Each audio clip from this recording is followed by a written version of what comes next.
The spouses Diskaya appeared before the commission, and upon the advice of their counsel, they invoked their right to self-incrimination and manifested that they will no longer cooperate with the investigation being conducted by the ICI.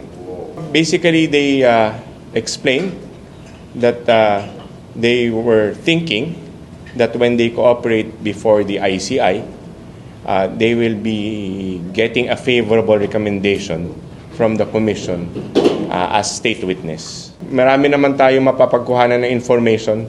In fact, ang dami nang nagte-testify. And pagdudugtong-dugtong natin lahat yan para makuha natin kung ano talaga nangyari at makuha natin kung ma-filean natin or ma-recommend natin na ma-filean itong mga taong to. But definitely, we will get to the bottom of this. We will continue our investigation para malaman natin kung sino talaga yung mga may sala.